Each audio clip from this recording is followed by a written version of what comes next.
दोस्तों नमस्कार। स्वागत है आप लोगों का महादेव एस्ट्रोलॉजी में। मैं हूं आचार्य इसके तिवारी और आज आपके लिए लेकर आए हैं कि वृष राशि वालों को तीन कौन से मुख्य रत्न धारण करने चाहिए जिनको धारण करने से आपके जीवन में बहुत बड़ा बदलाव आता है।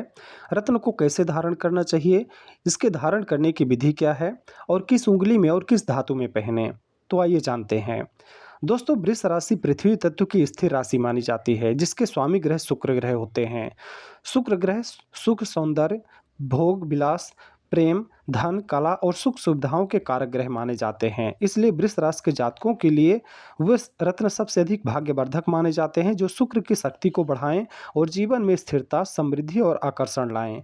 अब आइए विस्तार से इसको जानते हैं कि वृष राशि के लिए तीन सबसे प्रमुख भाग्यवर्धक रत्न कौन से हैं, उनका ज्योतिषी में महत्व क्या है और वो जीवन को किस प्रकार से प्रभावित करते हैं।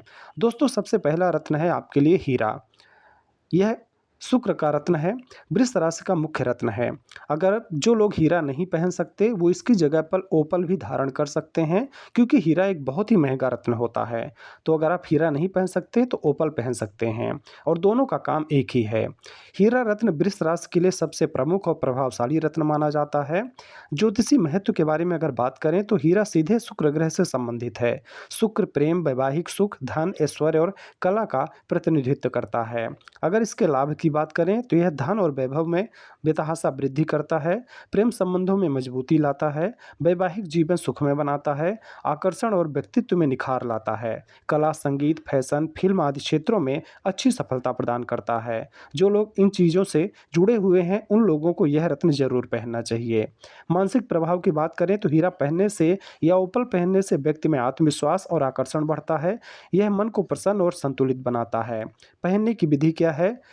इस रत्न को चांदी, सोना या फिर प्लेटिनम में धारण करना चाहिए।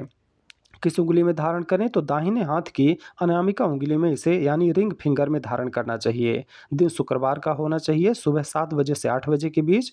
और शुक्र का मंत्र है ओम द्राम द्रीम द्रोम सह शुक्राय नमः। इस मंत्र का कम से कम 21, 51 या 108 बार जाप करने के बाद ही आप अपनी अंगूठी अपने उंगली में धारण करें।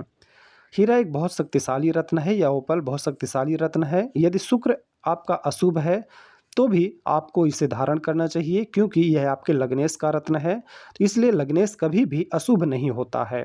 अगर ये शुक्र आपका किसी कारणवश पीड़ित है, राहु केतु से पीड़ित है, शनि के द्वारा पीड़ित है या फिर मंगल से पीड़ित है तो भी आप यह रत्न धारण कर सकते हैं।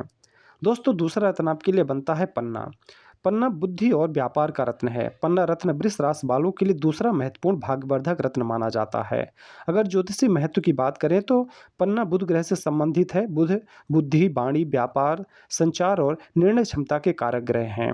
अगर इसके लाभ की बात करें तो व्यापार और नौकरी में अपार सफलता दिलाता है, निर्णय लेने की क्षमता में वृद्धि करता है, वाणी में सुधार लाता है और वाणी में मधुरता आती है। व्यक्ति अपनी वाणी के द्वारा ही बहुत सारे काम निकलवाने में सक्षम हो जाता है। शिक्षा और ज्ञान में अच्छी प्रगति देखने को मिलती है। व्यक्ति सीखने की अच्छी क्षमता उत्पन्न हो जाती है। व्यक्ति में सीखने की इच्छा उत्पन्न होती है और बहुत जल्दी सीख भी जाता है। आर्थिक योजनाओं में लाभ प्रदान करता है। मानसिक प्रभाव की बात करें तो यह व्यक्ति को शांत, समझदार और तार्किक बनाता है। व्यक्ति तर्क के द्वारा चीज़ों को हासिल करता है, अंधविश्वासी नहीं होता है।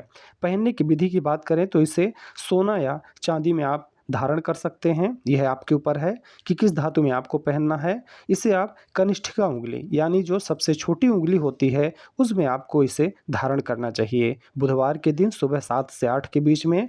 बुध का मंत्र है ओम बुम बुधाय नमः। इस मंत्र का भी आप 21, 51 या फिर 108 बार जाप करके पन्ना रत्न को धारण कर सकते हैं। यदि आपकी जन्म कुंडली में बुध किसी कारणवश कमजोर या अशुभ हो रहे हों तो आपको पन्ना रत्न अधिक लाभ देने वाला रत्न बन जाता है। दोस्तों, तीसरा रत्न आपके लिए बनता है नीलम। यह है आपके भाग्य और समृद्धि का रत्न है। नीलम रत्न वृष राशि के लिए तीसरा प्रमुख भाग्यवर्धक रत्न माना जाता है क्योंकि यह आपके सीधे सीधे भाग्य के साथ जुड़ा होता है। पुखराज यानी नीलम आपके शनिदेव से जुड़ा है। शनिदेव ज्ञान, धन, धर्म के कारक हैं। धन और समृद्धि में वृद्धि करता है, विवाह में शुभ योग बनाता है, क्योंकि शनि के द्वारा भी विवाह का योग बनता है। जब भी गोचर में शनि सप्तम भाव को देखते हैं या सप्तम भाव में स्थित होते हैं तो विवाह के योग बन जाते हैं। संतान का सुख मिलता है, भाग्य का साथ मिलता है, आध्यात्मिक उन्नति में भी यह रत्न आपकी अच्छी सहायता करता है। यह मन को शांत करता है, सकारात्मक सोच विकसित करता है, अन्याय के खिलाफ लड़ने की शक्ति प्रदान करता है। इसे आपको लोहे या फिर स्टील में बनवा लेना चाहिए। अगर ये दोनों धातु उपलब्ध न हो तो आप चांदी में भी इसे पहन सकते हैं। उंगली आपकी रहेगी बीच वाली, जिसे हम मध्यमा उंगली कहते हैं। दिन रहेगा शनिवार का दिन। इसे आप शनिवार के दिन सुबह 7 से 8 के बीच में धारण कर सकते हैं।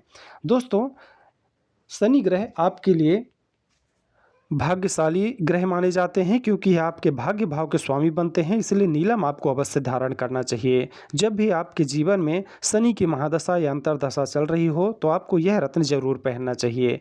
यह रत्न पहनने से आपके जीवन में भाग्य का साथ मिलता है और जो भी चीज़ें आप मेहनत से अभी तक हासिल कर रहे थे वो आपको अचानक से प्राप्त हो जाती हैं। अगर तीनों रत्नों को देखा जाए तो हीरा या उपल शुक्र का रत्न है। यह प्रेम, वैभव, आकर्षण को बढ़ा देता है। तो वहीं पन्ना बुध का रत्न है। यह बुद्धि देता है, व्यापार में अच्छी सफलता दिलाता है, वाणी में सुधार करता है। वहीं शनिदेव का नीलम जो है यह शनि का रत्न है। यह धन, भाग्य और वैवाहिक सुखों में वृद्धि करता है। कौन सा रत्न सबसे ज़्यादा भाग्यवर्धक है? यदि प्रेम, विवाह और भोग विलास आपको चाहिए तो आप हीरा या उपल धारण कर सकते हैं। यदि व्यापार में वृद्धि चाहिए और बुद्धि आपको चाहिए तो आप पन्ना धारण कर सकते हैं। यदि भाग्य और धन चाहिए तो आप नीलम धारण कर सकते हैं। क्या तीनों रत्न एक साथ पहन सकते हैं? तो बिल्कुल, आप तीनों रत्न एक साथ भी पहन सकते हैं और अलग अलग भी पहन सकते हैं, क्योंकि तीनों रत्न जो हैं वो मित्र ग्रहों के रत्न हैं। यानी शुक्र और बुध और शनि में अपार मित्रता है, इसलिए तीनों रत्न आप साथ में पहन सकते हैं। इसका कोई भी नुकसान आपके जीवन में नहीं होने वाला है। दोस्तों, तीनों रत्न एक साथ पहनने से आपको अच्छे अच्छे फलों की प्राप्ति ज़्यादा मात्रा में होगी। रत्न हमेशा प्राकृतिक और दोष रहित होना चाहिए। कम से कम 5 से 7 रत्ती का होना चाहिए। पहनने से पहले शुद्धिकरण यानी दूध, गंगा जल और शहद से इसका शुद्धिकरण जरूर करें और उचित मंत्र जाप के साथ धारण करें। दोस्तों, अगर आपकी जन्म कुंडली है, मतलब कि आपको अपनी सही डेट ऑफ बर्थ और जन्म का समय पता है, तो आप अपनी जन्म कुंडली दिखाकर ही रत्न धारण करें। लेकिन अगर मान लीजिए कि ये आपके पास उपलब्ध नहीं है तो आप अपने राशि के अनुसार भी रत्न धारण कर सकते हैं। वृष राशि के लिए हीरा, पन्ना और नीलम 3 सबसे प्रभावशाली भाग्यवर्धक रत्न हैं। इनमें से सबसे प्रमुख रत्न हीरा या ओपल है, क्योंकि यह सीधे राशि स्वामी शुक्र ग्रह से जुड़ा है। सही रत्न चुनने से जीवन में धन, प्रेम, सुख और सफलता का मार्ग खुल सकता है, लेकिन गलत रत्न पहनने से विपरीत प्रभाव भी हो सकता है। इसलिए हमेशा आप अपनी व्यक्तिगत कुंडली के अनुसार ही रत्नों को धारण करें। तो दोस्तों, ये जानकारी थी कि आपको कौन कौन से रत्न धारण करने चाहिए और कैसे धारण करना चाहिए। आपको जानकारी कैसी लगी आप हमें कमेंट करके ज़रूर बताएं। अगर आपको रत्नों की ज़रूरत है तो आप हमसे रत्न भी ले सकते हैं।